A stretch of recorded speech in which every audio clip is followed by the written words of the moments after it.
Ayan, good morning Karilhinyero Tips. Ang ating pag-uusapan naman ay hagdanan mga lods. Okay, as you can see, meron na tayong figure dito.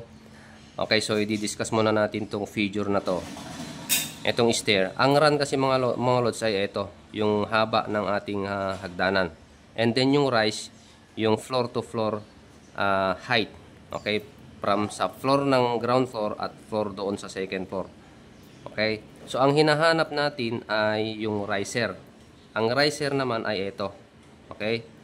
Ang run, ito naman yung step o di kaya yung thread. Yan yung tinatawag nating thread o di kaya yung run. Okay? So, meron tayong sinulat dyan mga lods. Basahin natin.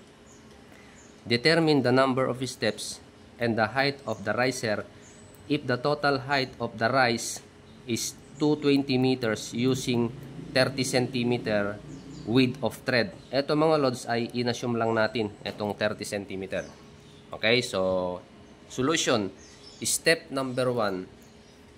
The height of the rise is 220 meters. Assume 17 centimeters riser. Okay, so nag-assume tayo ng 17 cm na riser. So ang formula natin mga lods ay rise over riser. Ito, yung rise. And then, etong riser na inassume natin, ito, 17 centimeters. Equals number of steps. Okay, substitute lang natin sa formula, 220 divided by 0.17. Bakit naging 0.17? Kasi, ito, centimeters, kinonvert natin sa meter. Kaya naging point siya. So, ang nakuha natin mga lods ay 12.94. Okay, steps. So, meron siyang fractional numbers. Okay.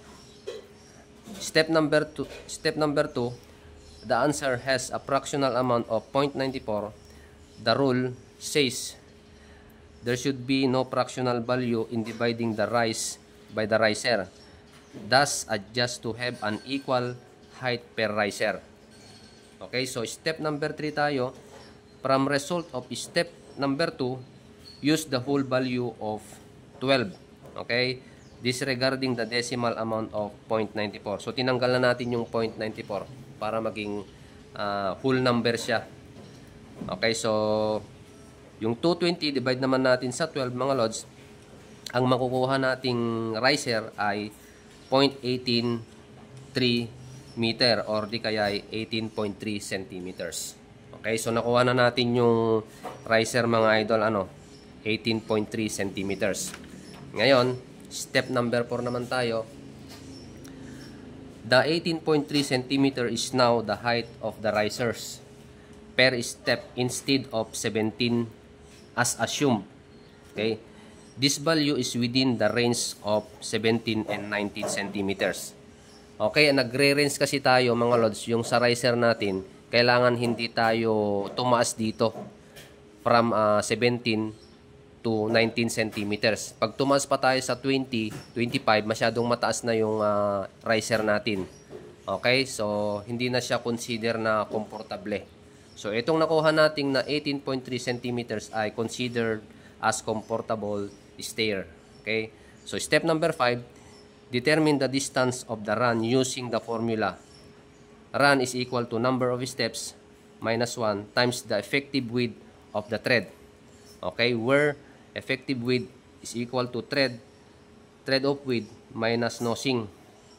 So, ang nosing natin mga lods ay nagre-range tayo sa from 2 cm to 5 cm. Okay, so as you can see, naalala nyo yung 30 cm na inassume nating thread. So, ito na, sinubstitute natin sa formula. Yung nakuha nating steps kanina mga lods ay 12. So, 12 minus 1 times 25. Saan galing yung 25? Yung 30 cm na thread, ilas natin yung 5 cm na nosing. Okay, so 25 na lang. So, ang nakuha natin na run mga lods ay 2.75 meters. Okay, so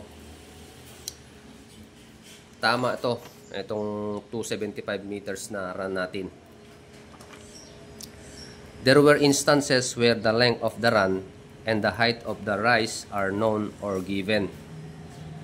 So, ang thread natin mga lods, maliwanag na ang thread natin ay 25 centimeters. Ito. Okay? So 25 centimeters ang thread natin at 18 centimeters naman ang riser natin. Based dito sa datas na nandyan. Okay? So hanggang dito na lang mga idol. Sana mayroon kayong natutunan. I-share nyo to para sa madaming tips na ating gagawin. Thank you and God bless po.